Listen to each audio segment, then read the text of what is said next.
Assalamualaikum warahmatullahi wabarakatuh. Dalam kesempatan ini, saya akan menampilkan tugas video monolog Aku, Instansiku, dan Smart ASN. Perkenalkan, nama saya Muhammad Irfanuddin, jabatan Ahli Pertama Pekerja Sosial di Unit Kerja Dinas Sosial Kabupaten Ciamis.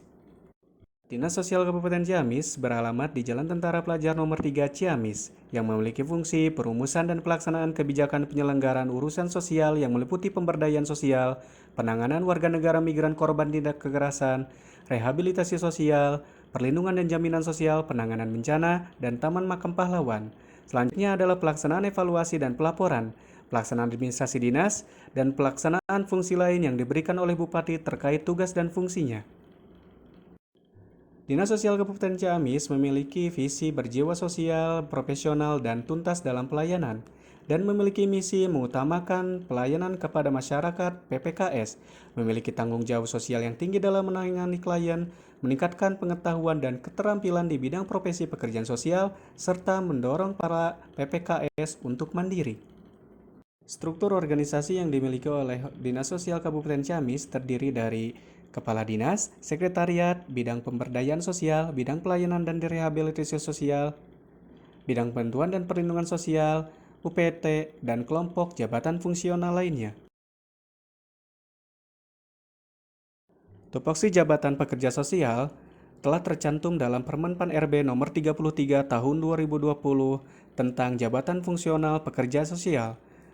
Tugas jabatan pekerja sosial adalah melakukan penyelenggaraan kesejahteraan sosial, meliputi pendekatan awal, pengungkapan dan pemecahan masalah, penyusunan rencana intervensi, evaluasi, terminasi dan rujukan, serta bimbingan dan pembinaan lebih lanjut.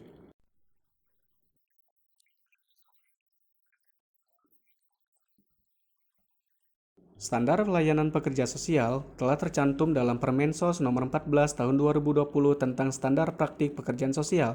Yang pertama, pencegahan disfungsi sosial, yaitu memonitoring secara langsung pemanfaatan bantuan sosial yang diterima oleh penerima manfaat agar tepat guna dan bermanfaat. Yang kedua, melaksanakan pemberdayaan sosial, yaitu penginputan DTKS. Yang ketiga, melaksanakan rehabilitasi sosial, yakni reunifikasi orang terlantar ke daerah asalnya. Yang keempat, melaksanakan perlindungan sosial, yakni penyelenggaraan fasilitasi bantuan dan perlindungan sosial dan penanganan kebencanaan. Yang terakhir, melaksanakan pengembangan sosial, yakni pelaksanaan program kelompok usaha bersama atau KUBE. Baik, selanjutnya adalah keterkaitan tugas pekerja sosial dengan tujuan instansi Dinas Sosial Kabupaten Ciamis.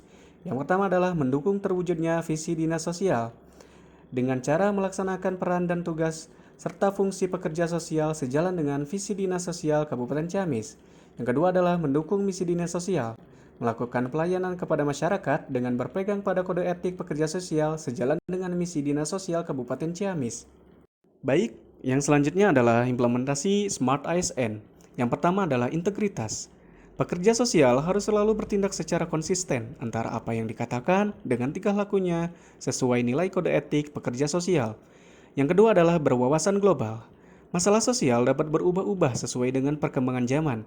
Dengan mengetahui fenomena yang terjadi secara global, dapat dijadikan sebagai bekal bagi pekerja sosial untuk menghadapi berbagai masalah sosial yang berkembang. Masalah sosial tersebut bisa diakibatkan dari suatu peristiwa seperti pandemi, perang, terorisme, dan lain sebagainya. Yang ketiga adalah Information and Technology, IT. Penggunaan program berbasis teknologi informasi untuk mendukung kinerja pelaksanaan tugas yang lebih efektif dan efisien.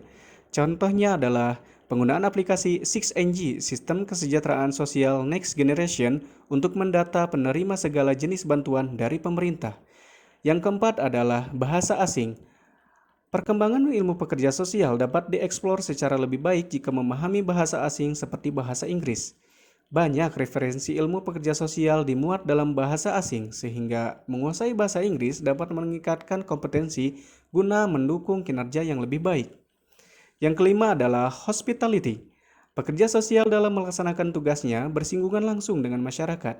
Oleh karena itu, pekerja sosial harus memiliki sifat baik hati, menarik budi bahasanya, manis tutur kata dan sikapnya, dalam setiap menjalankan aktivitas pelaksanaan tugas dan pekerjaan, khususnya dalam melaksanakan pelayanan pertolongan kepada penerima manfaat.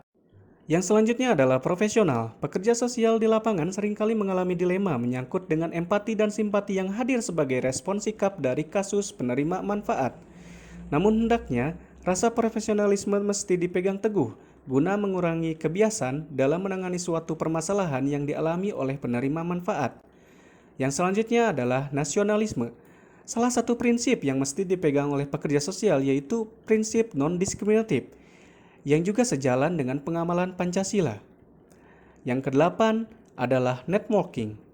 Pekerja sosial dalam melaksanakan penanganan berbagai masalah sosial tidak akan mampu bekerja sendiri sehingga memerlukan orang lain atau organisasi yang lain yang juga berpengaruh positif pada kesuksesan pekerjaan seperti bekerja sama dengan BPPD terkait dengan penanganan bencana, BPJS dengan penanganan masalah kesehatan, dan lain sebagainya. Baik, sebagai kata terakhir yang akan diungkapkan oleh saya yakni moto dari pekerja sosial yaitu to help people to help themselves. Sekian dari saya, terima kasih atas perhatiannya. Billahi taufiq wal hidayah, waridho wa inayah, wassalamualaikum warahmatullahi wabarakatuh.